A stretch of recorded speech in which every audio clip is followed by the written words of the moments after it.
এই সপ্তাহে আমি পাঠ পড়িলে তোমার সব বিভিন্ন প্রকার ডাউট ଥିଲା মতে কହୁଥିଲ কোন বিষয়টা উপরে তোমার ডাউট ଥିଲା রে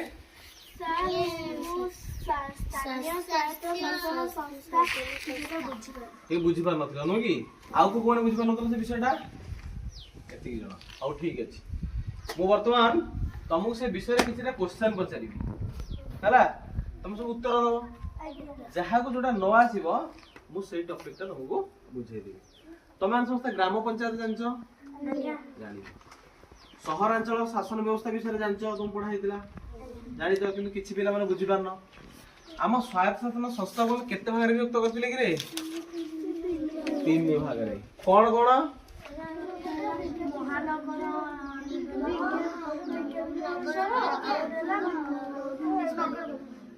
ସେଇଟା ତମେ ବୁଝି ପାରନ ଆମ ସ୍ୱାୟତ୍ତ ଶାସନ ବ୍ୟବସ୍ଥାକୁ ଆମେ ଦି ଭାଗରେ ବିଭକ୍ତ କରିଥିଲେ କେତେ ଭାଗରେ ଗୋଟେ ହଉଛି ଗ୍ରାମାଞ୍ଚଳ ଆଉ ଗୋଟେ ହଉଛି ସହରାଞ୍ଚଳ ତିନି ଭାଗରେ ବିଭକ୍ତ କରିଥିଲେ କେତେ ଭାଗରେ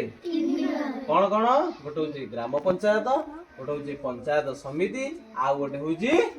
ଜିଲ୍ଲା ପରିଷଦ ସେମିତି ସହରାଞ୍ଚଳ ଶାସନ ବ୍ୟବସ୍ଥାକୁ ଆମେ କେତେ ଭାଗରେ ବିଭକ୍ତ କରିଛନ୍ତି ତିନି ଭାଗରେ କଣ କଣ ରେ ବିଜ୍ଞାପିତ ଅଞ୍ଚଳ ପରିଷଦ ନଗରପାଳିକା ବା म्युनिसिपालिटी आ गोटे होची तुमको सुविधा उपाय कहितली तुम चार्ट टाणी देथिले क्लास रे टाणी दिनी की से चार्ट उडा सब खाता लिखि नै जो ग्रामांचल जो स्वायत्त शासन व्यवस्था रे हमर ग्राम पंचायत रे मुख्य का कोन दे हमें ग्राम मुख्य कोन कोन दे हमें कोन जोर कोन सरपंच कोन नुगी सरपंच को अनुपस्थित रे आउ किए ताको काम को अध्यक्षता करन सरपंच सेमिति पंचायत समिति रो मुख्य को हम कोन कोंती चेयरमैन कोन कोंती ताको अनुपस्थित रे किए करथांती वाइस चेयरमैन आ वेरी गुड सेमिति तमे देखिया कहिलो शहरांचल जो पौर संस्था रही छी बुझि पाइलो ताको जेने हम कहिल तुम तीन भाग रे व्यक्त करछन हमें विज्ञापित अंचल परिषद और लोक संख्या केते हितांती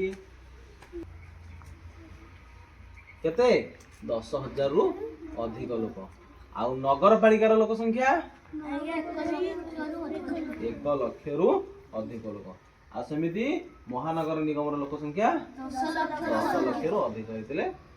बुझा जाय बुझि पाइलो ग्रामांचल तीनटा जगह स्वायत्त शासन व्यवस्था शहरांचल स्वायत्त शासन व्यवस्था बुझि पाइलो डाउट क्लियर हला बुझि पाइला ना जोर कोनो डाउट क्लियर हला ना आउ ठीक अछि ससार हम क्लास सरीगला एबे घर को जीवा बहुत